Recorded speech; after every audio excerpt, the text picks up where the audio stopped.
أشهد أن محمد رسول الله۔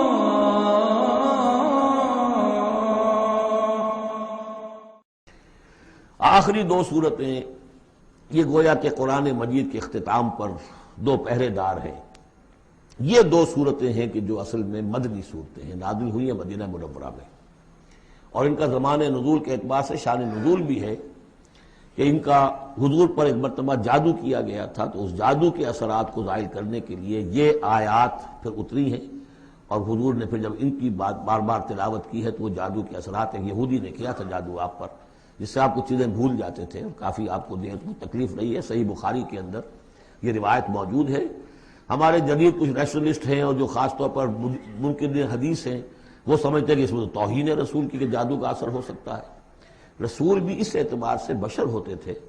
تلوار کا اگر کاری زخم پڑا ہے تو خون نکلا ہے، اور خون نکل گیا ہے تو زوفتاری ہوا ہے، زوفتاری ہوا تو بے ہوشی بھی ہوئی ہے۔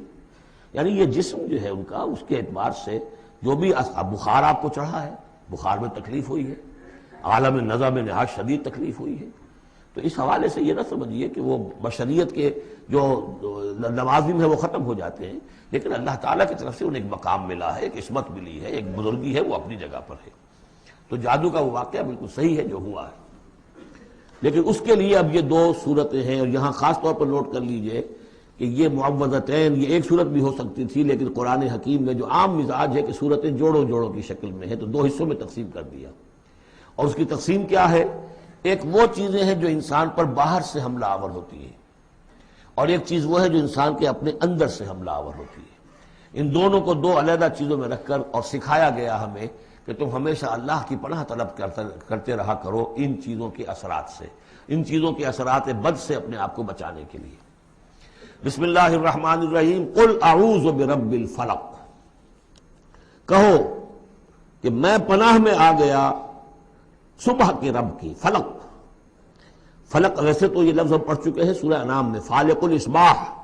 رات کی تاریکی کا پردہ پھٹتا ہے اور سپیدہ سحر نمودار ہوتا ہے، یا گٹھلی، فالق الحب والنوائب، تو وہ جو گٹھلی ہوتی ہے وہ بھی پھٹتی ہے تو اس میں سے دو پتیاں نکلتی ہیں تو درخت بنتا ہے۔ اس اعتبار سے فلق سے مراد یہاں صرف صبح نہیں ہے، بلکہ جو اگلی صورت میں آ رہا ما خلق، جو بھی کچھ اس کائنات میں اس نے پیدا کیا ہے در حقیقت وہ عدم کا پردہ چاک کر کے اس کو وجود بخشا ہے۔ عدم سے، عدم محض سے، کریشن ایکس نہیلو، بغیر کسی شے کے کسی شے کو بنانا۔ تو قل اعوذ برب الفلق من شر ما خلق، میں پناہ میں آتا ہوں اس کی تمام مخلوقات کی پناہ سے۔ اب آپ غور کیجئے، مخلوق ظاہر بات ہے خالق کی طرح کامل تو نہیں ہو سکتی، مخلوق کے اندر کوئی نہ کوئی پہلو جو ہے وہ کمی کا، تقصیر کا، نقص کا رہ جائے گا۔ تو گویا کہ ہر مخلوق میں شر کا پوٹینشل ایلیمنٹ موجود ہے۔ یہ دوسری بات ہے کہ اللہ تعالیٰ کسی کو سہارا دے دے، کسی کو اپنی طرف سے عصمت عطا کر دے، اپنی طرف سے خصوصی پروٹیکشن عطا کر دے، پوٹینشلی خلق جو ہے وہ گویا کہ مستلزم ہے اس کے ساتھ شر کے اندر کا پہلو موجود ہوگا۔ قل اعوذ برب الفلق من شر ما خلق، یعنی وہ شر جو ہے خود اپنی جگہ پر کوئی علیحدہ مستقل وجود رکھنے والی شے نہیں ہے، بلکہ وہ شر جو ہے خلق کے اندر جو کمی کا پہلو ہے۔ جیسے ہم نے انسانوں کے بارے میں پڑھا، خلق الانسان من عجل، انسان کی سرشت میں جلد بازی ہے۔ خلق الانسان ضعیفا، انسان کمزور پیدا کیا گیا ہے۔ وہ جو اس کا ہے، جو اس کا فطرت والا پہلو ہے، جو روحانی پہلو ہے، وہ تو ہے انا خلقنا الانسان فی احسن تقویم،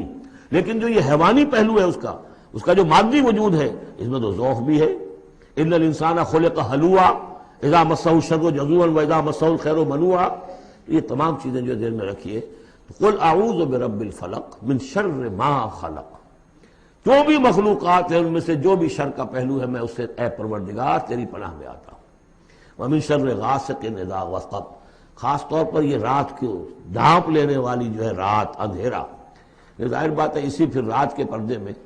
چوری بھی ہے، ڈاکہ بھی ہے، اسی میں پھر غول بیابانی جو ہیں، شیاطین جن ہیں، ان کا بھی جو حرکتیں ہوتی ہیں، پھر یہ ساری چیزیں جو ہے اسی کے سلسلے من شر غاسق اذا وقب، سانپ بچھو وغیرہ بھی اسی وقت نکلتے ہیں۔ ومن شر النفاثات فی العقد، اور جو عورتیں گانٹھیں باندھ کر پھونکے مارتی ہیں، یہ جو بھی ٹونے ٹوٹکے ہوتے ہیں اور اس کی وجہ سے لوگوں کو نقصان پہنچایا جاتا ہے، گویا کہ یہ بھی اس کے اندر بھی کوئی حقیقت ہے، یہ سفلی عملیات بھی ہیں، ان کے بھی اثرات ہیں۔ جیسے کہ ہم جانتے ہیں کہ جادو جو ہے حق ہے، برحق ہے، اگرچہ کفر ہے، شراب کی تاثیر ہے لیکن حرام ہے، کچھ نہ کچھ حقیقت ان لکیروں میں بھی ہے، لیکن ہمیں روک دیا گیا کہ ان کے چکر میں مت پڑو۔ یہ جو منجمی ہے، نجوم کی حرکت، اس میں بھی کچھ نہ کچھ حقیقت ہے لیکن روک دیا گیا۔ تو کسی چیز کا ہونا بالفعل یہ اور شے ہے، لیکن اس کا جائز ہونا یہ اور شے ہے۔ تو بالفعل یہ عملیات ہیں جیسے اچھے اعمال ہیں، اور ان کو جو ہے کوئی اچھے اوراد ہیں، اچھے وظائف ہیں، تو ان کے کچھ اثرات جو ہیں اچھے ہو سکتے ہیں۔ اسی طریقے سے اس قسم کی چیزوں میں جادو کے جو کلمات ہوتے ہیں ان کی بھی تاثیر ہے، اور وہ جو عورتیں جو ہے وہ جادو کرتے ہوئے، جس کو ہم کہتے ہیں کہ وہ تعویذ گنڈا وغیرہ جو ہوتا ہے، پھر وہ اس میں پھونکے مارتی ہیں، تو اللہ تعالیٰ سے میں ان کے شر سے بھی پناہ چاہتا ہوں۔ وَمِن شَرِّ حَاسِدٍ إِذَا حَسَدَ، اور حسد کرنے والے کے شر سے بھی میں اللہ کی پناہ طلب کرتا ہوں جبکہ وہ حسد اپنا استعمال کرے۔ اگر حسد ہے دل کے اندر ہے تو بات اور ہے، حسد کو بروئے کار لائے وہ، اور وہ انسان کے درپے ہو جائے اس حسد کی وجہ سے اس سے کوئی نقصان پہنچانے کو، اور اسی کے تابع ہے عین، العین حق، کہ اگر انسان اس حاسدانہ نگاہ سے کسی کو دیکھتا ہے اس کے بھی اثرات ہوتے ہیں، اور اس دیکھنے کے بھی کچھ برے اثرات جو ہیں وہ ظاہر ہو جاتے ہیں۔ تو یہ تمام چیزیں اپنی جگہ پر ہیں، لیکن ان سے پناہ کرنے کے لیے آپ لمبے چوڑے کوئی اور سلسلوں میں نہ پڑیں، یہی معوذتین اللہ نے جو محمد رسول اللہ کو تلقین فرمائے، سارا دار و مدار ان پر ہونا چاہیے۔ تعوذ کرتے رہیں، اس لیے کہ ہم پڑھ چکے ہیں سورہ بقرہ میں کہ حضرت سلیمان کے زمانے میں جنات جو تھے انہوں نے یہ سارے کام شروع کیے تھے، اور لوگ ان سے سیکھتے تھے جادو ٹونا، اور آج بھی نقش سلیمانی کے نام سے بکتے ہیں اس قسم کے جو بھی تعویذات ہوتے ہیں، اور وہ ایک دھندا بنا ہوا ہے۔ تو اس کو لوگوں نے سیکھا، اور وہ لوگ جو ہے آج بھی ہمارے ہاں یہ چیزیں چل رہی ہیں، لیکن یہ چیزیں حرام کی گئی ہیں، اور کہا گیا ہے کہ کوئی کسی کو نقصان نہیں پہنچا سکتا جب تک کہ اللہ کا اذن نہ ہو۔ اگر یہ یقین انسان کے دل میں ہو تو پھر اسے کوئی نقصان نہیں ہوگا۔ اور ویسے تو یہ ہے کہ تکلیف اللہ کی طرف سے کسی وقت آ سکتی ہے، بغیر اس کے کہ کوئی اور آپ کو پہنچائے، اللہ کی طرف سے خود بھی آ سکتی ہے۔